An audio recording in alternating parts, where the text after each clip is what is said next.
যেমনটি আমরা লাস্ট এপিসোডে দেখছিলাম, ইউজি যেখানে দাঁড়িয়েছিল তার নিচ থেকে ডার্ক রেড ওরা বের হয়ে আসে এবং এই রেড ওরা দেখে সেখানকার সবাই অনেক অবাক হয়ে গিয়েছিল। তারপর ব্ল্যাক সোল মাস্টার ইউশানের কাছে যায় এবং জিয়ানের টিচারকে বলে, ইয়াওলো, আমি ভাবতেও পারিনি তুমি একা বের হয়ে আসবে। ব্ল্যাক সোল মাস্টার আরও বলে, যখন তুমি সেখান থেকে পালিয়ে গিয়েছিলে তারপর থেকে সোল হল অনেকগুলো সোল অ্যাবজর্ব করেছে। তখন টিচার বলে, সোল হল, তোমরা আগে হ্যাংফ্যাংকে সাহায্য করেছিলে আমাকে মারার জন্য, আর আজকে তাহলে সেই হিসাব নিকাশ সলভ করতে হবে। তখন ব্ল্যাক সোল মাস্টার বলে, তুমি যদি তোমার বডির মধ্যে থাকতে তাহলে আমি একটু ভয় পেতাম, কিন্তু যেহেতু তুমি সোলের মধ্যে আছো তাহলে আমার কোনো ভয় পাওয়ার দরকারই নেই। তারপর মাস্টার আস্তে আস্তে জিয়ানকে বলে, তাহলে তুমি কি বুঝতে পারছো ইংল্যান্ড শেখ সোল হলের মাস্টারকে এতদিন ধরে এখানে লুকিয়ে রেখেছিল এবং আমি তাকে এই ফাইটের মধ্যে মারতে পারবো কিনা তাও আমি শিওর না, এবং সেই ব্ল্যাক সোল মাস্টার কিন্তু অনেক অনেক বেশি স্ট্রং। টিচার আরও বলে, জিয়ান, আমার মনে হয় না আমি আর তোমাকে সাহায্য করতে পারবো, তুমি সবসময় অনেক সতর্ক থাকবে। তখন জিয়ান বলে, টিচার, আপনি ফুল ফোকাস দিয়ে এই সোল হলের ক্রিচারকে দেখুন আর আমি এই ইংল্যান্ড শেখের ইউশাংকে দেখছি। তখন ইউশাং বলে, গার্ডু মানে ব্ল্যাক সোল মাস্টারকে বলে, আপনি এই জিয়ানের টিচারকে দেখুন। তখন ব্ল্যাক সোল মাস্টার বলে, ঠিক আছে, কিন্তু তুমি এই ছেলেকে একবারে মেরে ফেলবে না, কারণ জিয়া ফ্যামিলির কাছে এমন একটি জিনিস আছে যেটি সোল হলের অনেক অনেক বেশি প্রয়োজন। তখন ইউশাং একটু অবাক হয়ে যায় এবং বলে, আচ্ছা ঠিক আছে, আপনি এই টিচারকে দেখুন আর আমি জিয়ানকে দেখছি। এটি শুনে জিয়ান বুঝে যায় এবং বলে, সোল হলের এই মাস্টারগুলো কি আমাদের ফ্যামিলির পিছনে পড়েছে সেই জেড ক্রিস্টালের জন্য? আর আমার তো এখন মনে হচ্ছে সোল হলের লোকরা এই জেড ক্রিস্টালের জন্য আমার ফাদারকে গায়েব করেছে। অন্যদিকে ব্ল্যাক সোল মাস্টার একটি ইভিল হাসি দেয় এবং টিচারকে বলে, আমি যদি তোমাকে বদলি করে নিয়ে যাই তাহলে চেয়ারম্যান আমার উপর অনেক খুশি হবে। এটি বলার সাথে সাথে ব্ল্যাক সোল মাস্টার তার পাওয়ার রিলিজ করতে শুরু করে এবং পাওয়ার রিলিজ করার সাথে সাথে সে একদম টিচারের উপরে অ্যাটাক করে দেয়। তখন টিচাররা ব্ল্যাক সোল মাস্টারের উপরে অ্যাটাক করে দেয় এবং তাদের ফাইট দেখে অনেক ডেঞ্জারাস মনে হচ্ছিল, কারণ এই ফাইটের মধ্যে মাস্টার এবং ব্ল্যাক সোল মাস্টার কেউ কারো থেকে কম যায় না। তারপর জিয়ান টিচারকে হেল্প করার জন্য আগে যেতেই যাবে, কিন্তু তখনই সেখানে ইউশাং চলে আসে। তখন ইউশাং জিয়ানকে বলে, এবার তোমাকে হাতে পেয়েছি, আর এখন আমিও দেখছি তোমাকে এই ফাইটের মধ্যে কে সাহায্য করতে আসছে। এটি বলার সাথে সাথে ইউশাং তখন জিয়ানের উপরে অ্যাটাক করে দেয়। অন্যদিকে আমরা টিচার এবং সেই ব্ল্যাক সোল মাস্টারের ফাইট দেখতে পাই। তারা দুইজনই দাওজং লেভেলের পাওয়ারফুল ফাইটার ছিল, মানে আপনারা বুঝতে পারছেন দাওজং লেভেলের পাওয়ারফুল ফাইটার একসাথে ফাইট করলে চারপাশ কি হয়ে যায়। পাওয়ারফুল ফাইটারগুলো ফাইট করার কারণে সেখানকার পাহাড়গুলো অনেক খারাপভাবে কাঁপছিল এবং সেই পাহাড়গুলো ভেঙে ভেঙে নিচে পড়ছিল। এই ফাইটের মধ্যে দেখতে পাই ব্ল্যাক সোল মাস্টার জিয়ানের টিচারের উপর ক্রমাগত অ্যাটাক করেই যাচ্ছিল এবং জিয়ানের টিচার এই অ্যাটাকগুলো শুধু ডচ করছিল। তারপর জিয়ানের টিচার ব্ল্যাক সোল মাস্টারের উপর অ্যাটাক করে তখন ব্ল্যাক সোল মাস্টারও ডচ করতে শুরু করে। এভাবে চলতে চলতে ব্ল্যাক সোল মাস্টার এবং জিয়ানের টিচারের মধ্যে অনেক সময় ধরে ফাইট চলছিল এবং এই ফাইট দেখে সময় সময় মনে হচ্ছিল যে জিয়ানের টিচার কিছুটা উইক দেখাচ্ছিল, কারণ জিয়ানের টিচার যদি বডিতে থাকতো তাহলে অন্যরকম কথা বলা যেত।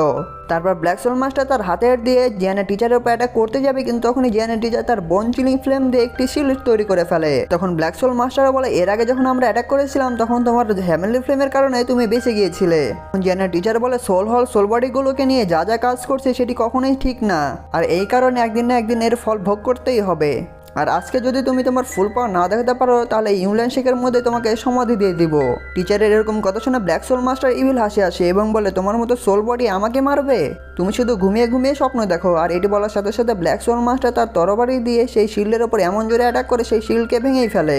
এই অ্যাটাকের ফলে টিচার একটু অবাক হয়ে গিয়েছিল। তারপর ব্ল্যাক সোল মাস্টার তার পাওয়ার ইউজ করে অনেকগুলো চেইন বের করে এবং সেই চেইনগুলোকে টিচারকে ধরার জন্য পাঠিয়ে দেয়। তারপর সেই চেইনগুলো টিচারকে ধরার জন্য তার পিছু করতে থাকে। তখন টিচারও সেই চেইনগুলো থেকে পালাতে শুরু করে। সেই চেইনগুলো এতটাই পাওয়ারফুল ছিল যে সামনে যদি কোনো পাহাড় পড়তো তাহলে সেই পাহাড়কেই ভেঙে ফেলছিল এবং সেই পাহাড়গুলোকে ভেঙে ফেলে টিচারের পিছু করতেই থাকে। তখন টিচারও সেই চেইনগুলোকে ডচ করে এদিক ওদিক পালাতে থাকে। তারপর টিচার তার পাওয়ারফুল বোন চিলিং ফ্লেম দিয়ে সেই চেইনগুলোকে রিমুভ করে দেয় এবং সেই অ্যাটাকের একটি অংশ ব্ল্যাক সোল মাস্টারের দিকে ছেড়ে দেয়, কিন্তু ব্ল্যাক সোল মাস্টার সেই অ্যাটাকটি আসতে দেখে সেখান থেকে সুন্দর করে পালিয়ে যায়। তখন ব্ল্যাক সোল মাস্টার বলে, এই ওল্ড ম্যান তো দেখছি অনেক বেশি পাওয়ারফুল। আর এখন আমি বুঝতে পারছি এর আগে যখন 3জন সোল হল মাস্টারকে পাঠানো হয়েছিল তারপরেও তারা কেন এই সোল বডিকে ধরতে পারেনি। এমনকি আমিও সন্দেহ করেছিলাম সেই 3জন মাস্টারের ওপর, এবং আমি ভাবতেও পারিনি এই সোল বডির সাথে ফাইট করতে এতটা হার্ড হবে। তারপর ব্ল্যাক সোল মাস্টার ইউশাংকে বলে, ইউশাং, তাড়াতাড়ি জিয়ানের কাজ শেষ করে আমার কাছে আসো। অন্যদিকে ইউশাং জিয়ানকে ধাক্কা দিয়ে পিছনে দিকে ফেলে দেয় এবং ইউশাং বলে, আমি শুধু তোমার সাথে একটু একা একা খেলতে চেয়েছিলাম, কিন্তু পরিস্থিতি আমাকে একা একা তোমার সাথে খেলতেই দিচ্ছে না। তারপর ইউশাং তার পাওয়ার রিলিজ করতে থাকে এবং সে একটি অনেক বেশি ভয়ানক ডেঞ্জারাস অ্যাটাক তৈরি করতে থাকে। এই ফরমেশনটি তৈরি করার কারণে আশেপাশে যে পাহাড়গুলো ছিল সেগুলো জিয়ানের দিকে আগাতে শুরু করে। জিয়ান এটি দেখে অনেক ভয় পেয়ে যায় এবং কি করবে বুঝতে পারছিল না। তখন জিয়ান তার তরবারি দিয়ে স্ল্যাশ অ্যাটাক করে, কিন্তু সেই অ্যাটাকের ফলে সেই পাহাড়গুলোর কিছুই হচ্ছিল না। তখন ইউংশ্যাং আস্তে আস্তে বলে আমাকে এই ছাপড়ি জিয়ানকে তাড়াতাড়ি হারিয়ে দিতে হবে, নাহলে ওল্ড ম্যান মানে জিয়ানের টিচার যদি একবার সুযোগ পেয়ে যায় তাহলে সে ব্ল্যাক সোল মাস্টারকেও হারিয়ে দিতে পারে। এটি বলার সাথে সাথে তার পাওয়ারফুল ডেঞ্জারাস অ্যাটাকটি জিয়ানের দিকে ছেড়ে দেয়, যার ফলে আশেপাশে যে পাহাড়গুলো ছিল সেগুলো জিয়ানের দিকে আগাতে শুরু করে। অন্যদিকে জিয়ান এই ফাঁদ থেকে বের হওয়ার চেষ্টা করছিল, কিন্তু তখনই সামনে যাওয়ার রাস্তা বন্ধ হয়ে যায়। আর উপরে যাওয়ার একটি রাস্তা ছিল, কিন্তু তখনই উপর থেকে ইউংশ্যাংয়ের সেই অ্যাটাকটি জিয়ানের দিকে আসতে শুরু করে।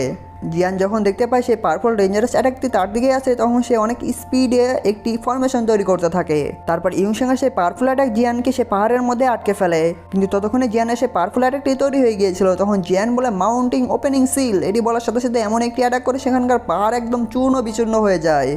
এবং এটির কারণে ইউংশ্যাং সহ বাকি যারা ছিল সেখানে, মানে যতগুলো পাওয়ারফুল ফাইটার ছিল বা নর্মাল ফাইটার ছিল, সবাই তখন পিছনের দিকে ধাক্কা খেয়ে যায়। এই ডেঞ্জারাস অ্যাটাক তৈরি করার কারণে জিয়ানের সোল পাওয়ারও কমে গিয়েছিল এবং জিয়ানের অবস্থা অনেক খারাপ হয়ে যায়। অন্যদিকে ইউংশ্যাংয়ের অবস্থা অনেক খারাপ হয়ে যায়। তখন ইউংশ্যাং জিয়ানকে বলে আমার সবচেয়ে বড় ভুল হয়েছে তোমাকে নর্মালভাবে নেওয়া, এবং তুমি যে একটু আগে যে অ্যাটাকটি করলে সেটি কোনো লো লেভেলের অ্যাটাক ছিল না। এই অ্যাটাকটি তৈরি করার জন্য অনেক দ পাওয়ার ইউজ করতে হয়, আর এখন আমি দেখছি তুমি এই ডেঞ্জারাস অ্যাটাক আবার কিভাবে তৈরি করতে পারো। তারপর ইউংশ্যাং তার হাতে একটি তরবারি নিয়ে নেয়। তখন জিয়ান বলে বেশিবার না, কিন্তু আমি তোমাকে বোঝাতে পেরেছি যে মর্টাল ওপেনিং সিল কতটা ভয়ানক। তখন ইউংশ্যাং বলে ও তাই, কিন্তু এটা স্বীকার করতে হবে যে এই ফাইটারের মধ্যে তোমার পাওয়ার নরমভাবে নেওয়া উচিত হয়নি।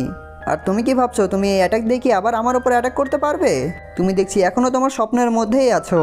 তখন জিয়ান মনে মনে বলে দাউজং লেভেলের পাওয়ারফুল ফাইটারের স্পিড দেখছি অনেক বেশি স্ট্রং, এবং এই মাউন্টিং ওপেনিং স্কিল ইউজ করার পর বুঝতে পারছি এই মাউন্টিং ওপেনিং স্কিলের মধ্যে আমি এখনও মাস্টার হয়ে উঠতে পারিনি।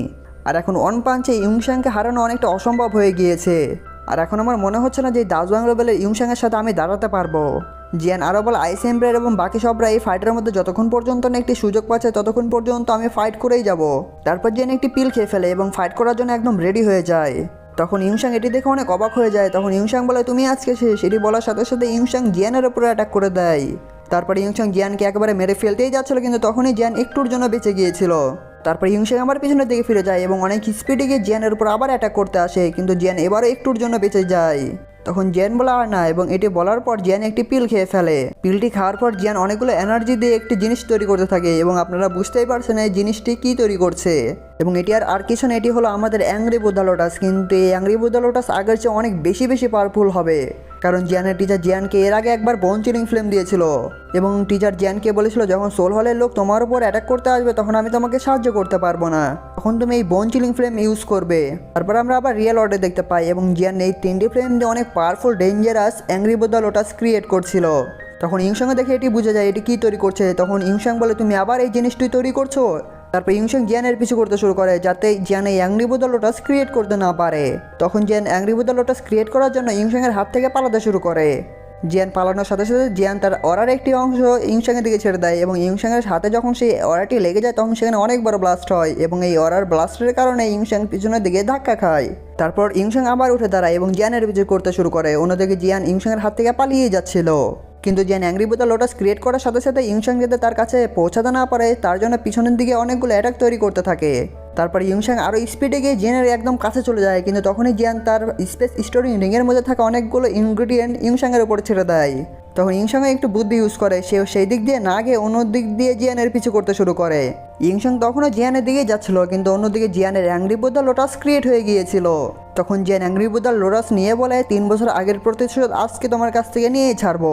এটি বলার সাথে সাথে জিয়ান তার অ্যাংরি বুদ্ধা লোটাস ইউংশ্যাংয়ের দিকে ছেড়ে দেয়, এবং ইউংশ্যাং যখন অ্যাংরি বুদ্ধা লোটাস তার সামনে দেখতে পায় সে একদম অনেক ভয় পেয়ে যায়। আর এখানে এপিসোডটি শেষ হয়ে যায়।